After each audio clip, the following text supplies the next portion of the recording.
สวัสดีค่ะพ่อแม่พี่น้องสวัสดีFCทุกท่านเนาะค่ะกลับมาพบมาพอกับเจตตาผ้ารวยคือเก่าเนาะค่ะในทางช่อง YouTube เนาะคลิปนี้เจตาก็จะวางแนวทางของลาวพัฒนาค่ะ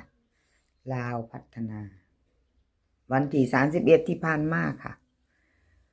ประวัติเจปากแดง72537เจปากแดงหลุดไปค่ะหลุดไปวันที่31กับขอโทษขออภัย FC แทนเจปากแดงเนาะค่ะของเพิ่น2ตู่ตู่บ่เข้าขออภัยแทนเพิ่นสูตรใหม่ของเพิ่นมาแล้วพ่อสันพี่น้องหลุดก็คือหลุดเนาะ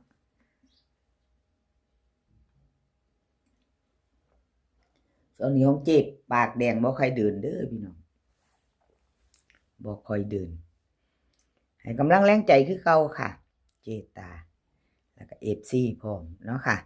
เลขทุกตัวเอามาวางเพื่อเป็นแนวทางโปรดใช้วิจารณญาณในการรับชมเป็นอย่างสูงเนาะค่ะขอบคุณเจปากแดงค่ะที่ให้แนวทางมาวางทางช่องของเจตาเนาะขอบพระคุณเป็นอย่างสูงค่ะเจปากแดงค่ะวันที่3เพิ่นให้มาแล้วมาไปต่อไปใหม่เป็นเดือนใหม่มือใหม่วันที่ใหม่เนาะค่ะรุ่นกันใหม่วิ่งรูดของเจปากแดงให้มาค่ะ8กับ2โตว4หาง82 83 12 13เบิ่นจะมี88กับ11ค่ะ3ตัว3หาง813 183 828ค่ะวิ่งรูดของเพิ่นเด่น2รอง8ค่ะเน้นที่82กับ13ตัวหางเดียวค่ะเจปากแดงเน้นให้813ค่ะเอาแคปหน้าจอค่ะใครจะไปต่อกับเจปากแดงเนาะไปต่อวันที่3เนาะค่ะพี่น้องเล่าพัฒนาออกเจตายเบิ่งย้อนหลังประวัตินี่งวดหนึ่งเด้อค่ะงวดเดียวเริ่มต้นใหม่เนาะค่ะ1งวดเนาะ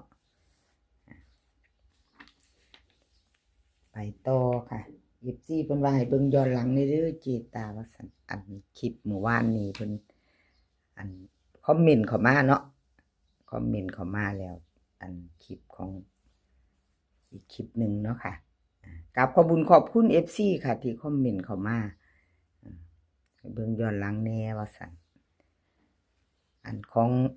องคลิปนี้ก็ย้อนหลังงวดเดียวค่ะงวดวันที่31ส่งท้ายเนาะส่งท้ายค่ะงวดหนึ่งล็อกอุดรค่ะเป็นของล็อกอุดรที่ผ่านมาเนาะค่ะล็อกอุดรเข้าไปวิ่งรูด7ตัวเดียวค่ะ2ตัวมา1ตัวมา7บน7ล่างเนาะค่ะของเลขล็อกอุดรเพิ่นจับคู่บ่มาเนาะค่ะจับคู่บ่เข้าบ่มาตัวเดียวคือ7เนาะค่ะ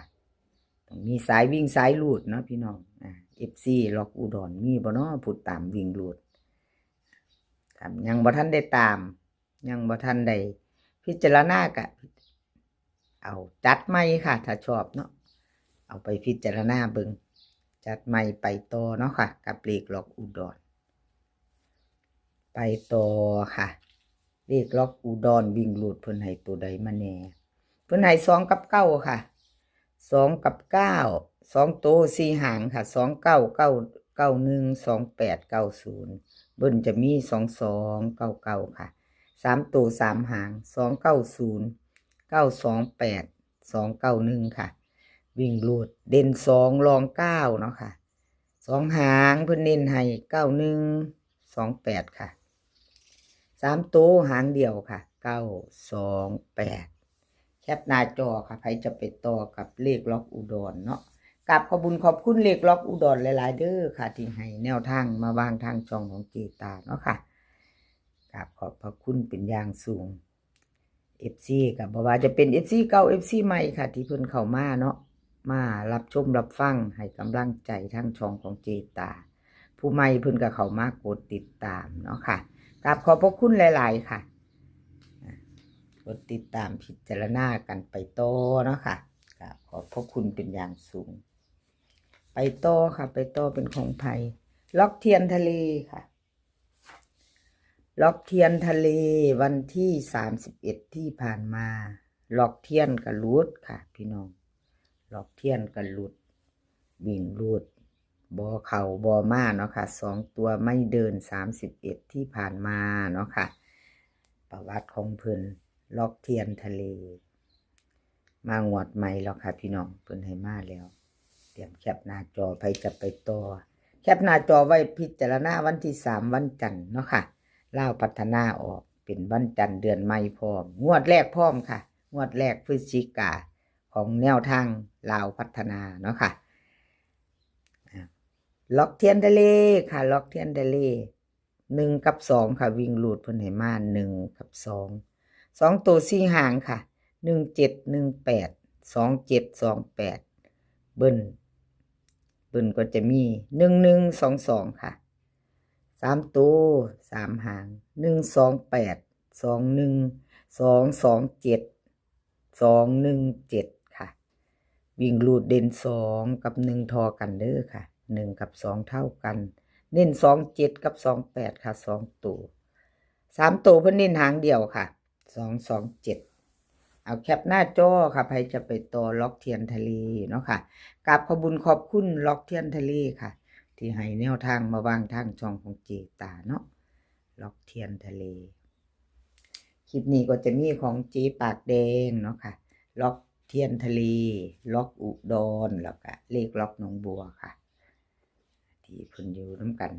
มาตลอดเนาะค่ะพี่น้องสีเซียนกราบขอบคุญขอบคุณค่ะที่เพิ่นให้แนวทางเจตามมาว่างตลอดเนาะกราบขอบพระคุณหลายๆเด้อค่ะเอามาไปต่อค่ะมาไปต่อแคปหน้าจอของล็อกเทียนทะเลแล้วไปต่อค่ะ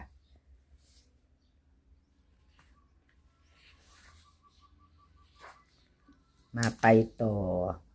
เลขล็อกหนองบัวค่ะล็อกหนองบัวล็อกหนองบัววันที่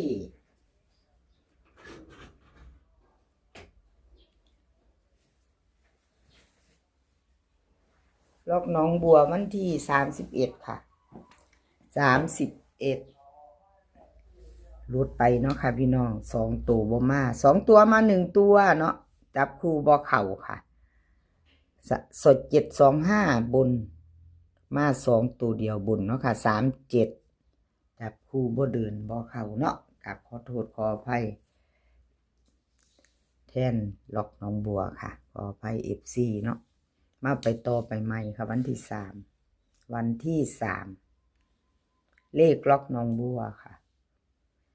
ล็อกหนองบัววิ่งรูดเพิ่นให้4กับ7ค่ะ4กับ7 2ตัว4หางค่ะ41 40 79 76ค่ะเบิ้ล44กับ77 3ตัว3หาง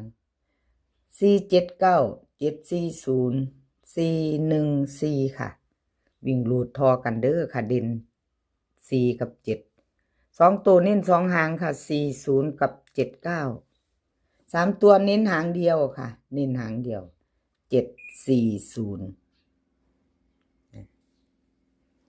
ใครจะตามต่อเตรียมแคปหน้าจอค่ะล็อกหนองบัวเนาะ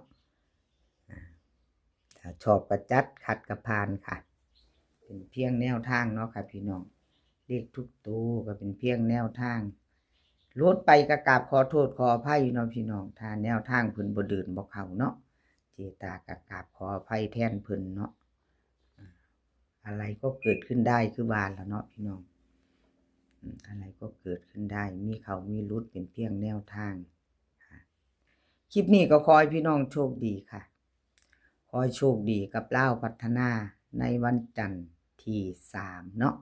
เป็นงวดแรกของลาวพัฒนาค่ะเจตาลงให้ก่อนมือนึงค่ะลงให้ก่อนอยู่ลงให้ก่อน1วันเนาะค่ะกับลาวพัฒนาขอให้โชคดีกันขอให้มีความสุขสุขภาพร่างกายก็ขอให้แข็งแรงกันทุกคนค่ะเดินทางไปไสก็ขอให้ปลอดภัยเดินทางไปก็ขอให้มีโชคค่ะกลับมาก็ขอให้มีชัยคลิปหน้าพ่อกันไหมค่ะคลิปหน้าพ่อกันไหมกราบขอบพระคุณหลายๆคลิปนี้ก็สวัสดีค่ะ